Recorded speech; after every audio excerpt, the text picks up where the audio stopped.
పల్లా రాజేశ్వర రెడ్డి గారు. అధ్యక్ష, మేము మరలా వాళ్ళ ఇప్పుడు ముఖ్యమంత్రి గారు ఇంతకుముందు నేను మాట్లాడినప్పుడు సభలో లేరు కాబట్టి వాళ్ళందరూ కూడా కొద్దిగా వక్రీకరణ చెప్తున్నారు. మీరు చేస్తున్న ఏదైతే సబ్జెక్ట్ మాట్లాడండి. సబ్జెక్ట్ మీద అధ్యక్ష 6 గ్యారంటీల్లో 13 అంశాల్లో ఉన్న మహిళల బస్సు పథకం ఏదైతుందో దాన్ని మేము ఆహ్వానిస్తున్నాం. దానికి కావాల్సిన బస్సులు పెంచాలని చేస్తున్నాం. వాళ్ళందరూ కూడా మంచిగా బ్రహ్మాండంగా ఈజీగా పోయేటట్టు చూడాలని చూస్తున్నాం. ఏదైతే ఆర్టీసీ గవర్నమెంట్ ఉద్యోగులుగా మేము చెప్పినామో వాళ్ళందరికీ కూడా వెంటనే వాళ్ళకు ఉద్యోగాలు కూడా గవర్నమెంట్ ఉద్యోగస్తులుగా గుర్తించాలని చెప్పి కూడా కోరుతున్నాం. అదేవిధంగా ఇవాళ 6.5 లక్షల మంది ఆటో డ్రైవర్లు ఇవాళ నష్టపోతున్నారు కాబట్టి చనిపోయిన 21 మంది డ్రైవర్లకు వాళ్ళ యొక్క కుటుంబాలకు దయచేసి 20 లక్షలు ఎక్స్గ్రేషియా ప్రకటించాలని, వారి యొక్క కుటుంబం జీవనం సాగించడానికి 10,000 రూపాయలు ఇవ్వాలని చెప్పేసి ముఖ్యమంత్రి గారిని కోరుతున్నాం. ప్లీజ్.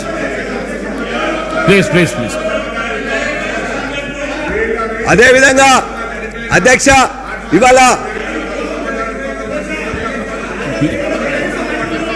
రైతులకు చనిపోయారు అనేటువంటి తప్ప ఆటో కార్మికులను రెచ్చగొడతా ఉన్నారు.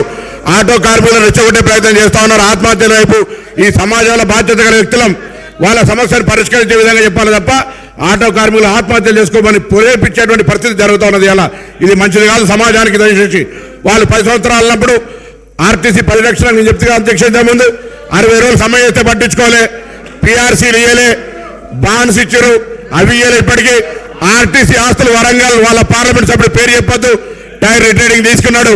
కరీంనగర్లో మాజీ పార్లమెంట్ సభ్యుడు ఒక మల్టీప్లెక్స్ కాంప్లెక్స్ కట్టుకున్నాడు. ఆర్మూర్లో శాసనసభ్యుడు ఇప్పటికి ఆర్టీసీకి బాగా వాళ్ళ గురించి మాట్లాడితే మళ్ళీ మీకు ఏమైతే ఒకసారి ఆలోచన చేయండి. ఆర్టీసీ రక్షణ మా బాధ్యత.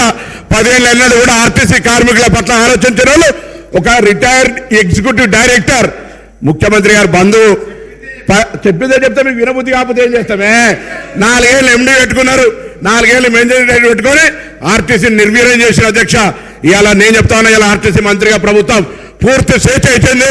ఆర్టీసీ సంస్కరణ, అనేకమైనటువంటి సాంకేతిక విప్లవం, నూతన బస్సులు, అదేవిధంగా మహిళలకు పరిష్కరిస్తే మాకు ఎందుకో అర్థమైతలేదు. ఆ మహిళ మా అక్క చెల్లెళ్ళు గౌరవ శాసనసభ్యులైనా వాళ్ళకు కనీసం ఆలోచన విధానాన్ని మార్పు చేయమని కోరుతా ఉన్నా. మహిళలకు బస్సు సౌకర్యం ఇస్తే ఎందుకు ఇబ్బంది అవుతుందో తెలియదు. ఆటోలో రెచ్చగొడతా ఉన్నారు. ఏంది ఆటోల గిరాకీ మేము ఎక్కడ దెబ్బతీసినాం? ఆటోలకు కూడా మా ప్రభుత్వం ఎన్నికల హామీ ఇచ్చింది. దాని వైపు కూడా ఆలోచన చేస్తా ఉన్నాం. ఆటోలకు న్యాయం చేసే బాధ్యత మాది. దయచేసి లేనిపోని అపవాదు అనవసరమైనటువంటి ఆటో కార్మికులను ప్రేరేపించి అధ్యక్ష వీళ్ళని ఆటోలు ఎక్కిరు అధ్యక్ష. ఆటోలు ఎక్కి బెంజ్ కారు నేను చెప్తే ఫ్యూడలిస్టిక్ మెంటాలిటీ ఉన్న ఆటో కార్మికులను అవమానపరుస్తా ఉన్నారు. ఇది మంచిది కాదనేటువంటి మాట మళ్ళొక్కసారి ఆటో కార్మికుల పక్షాన ఒక బీసీ బిడ్డగా అందులో ఉన్నటువంటి వృత్తి చేసుకున్న మైనార్టీ ఎస్సీ ఎస్టీ బీసీలను అవమానపరుస్తా ఉన్నారు. ఇది మంచిది కాదని మాట మనం చేస్తా ఉన్నాం. పల్లా రాజేశ్వర రెడ్డి గారు దయచేసి ఇవ్వాలని చెప్పేసి చేస్తున్నాం.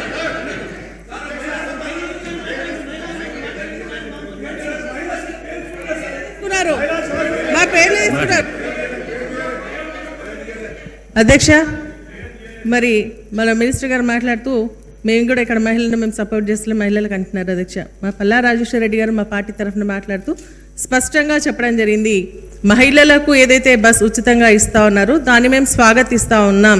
కానీ కాకపోతే మహిళలు ఇబ్బంది పడుతూ ఉన్నారు, ఎంప్లాయీస్ ఇబ్బంది పడుతూ ఉన్నారు, కాలేజ్ స్టూడెంట్స్ ఇబ్బంది పడుతూ ఉన్నారు. మళ్ళీ ట్రిప్స్ కూడా తక్కువ అవుతూ ఉన్నాయి కాబట్టి దాన్ని పెంచండి. మహిళలకు ఇంకా సౌకర్యంగా ఉండాలంటే బస్సుల శాతాన్ని పెంచాలని వాళ్ళు స్పష్టంగా చెప్పడం జరిగింది. ఇంకోటి అధ్యక్ష, ఆటో డ్రైవర్ల గురించి మాట్లాడుతున్నారు అధ్యక్ష. ఈరోజు ఆటో డ్రైవర్లు ఇబ్బంది పడుతున్నటువంటి విషయాన్ని సభ ద్వారా ఒక ప్రతిపక్ష నాయకులుగా వారు చెప్పడం జరుగుతోంది.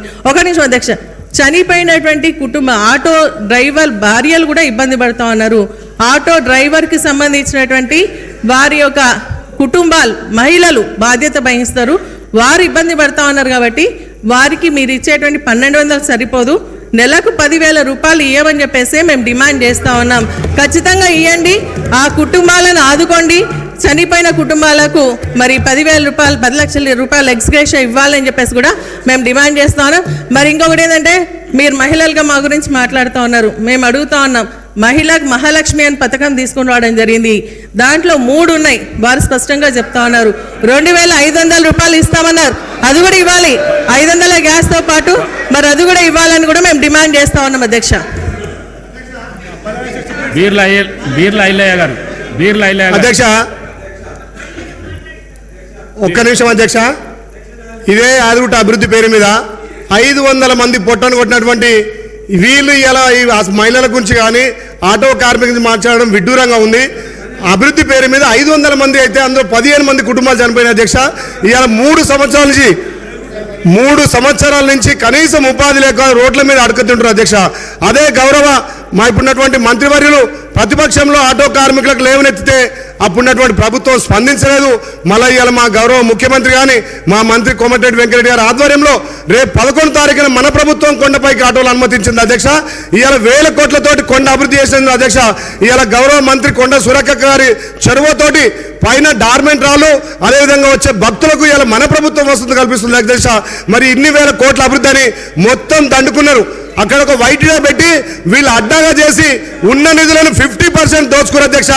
యారుటను ఇప్పుడు మన ప్రభుత్వం వచ్చినాకనే మా అక్కయ్య ఆధ్వర్యంలో ప్రక్షాళన చేసినాం.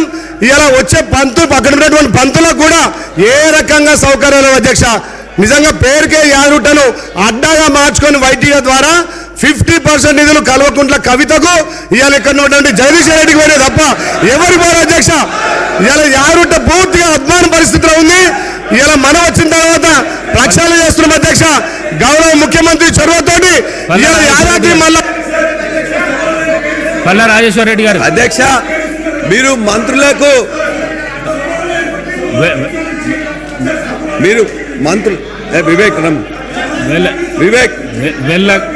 వివేక్ గారు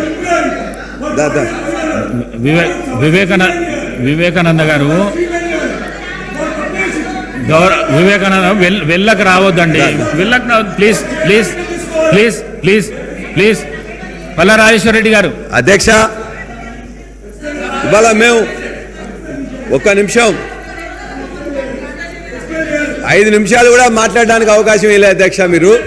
మీరు వాళ్ళందరికీ కూడా ఒకరో మేము చెప్పదలుచుకుని చెప్పిన తర్వాత మంత్రులు కానీ ముఖ్యమంత్రి కానీ సమాధానం చెప్తారు.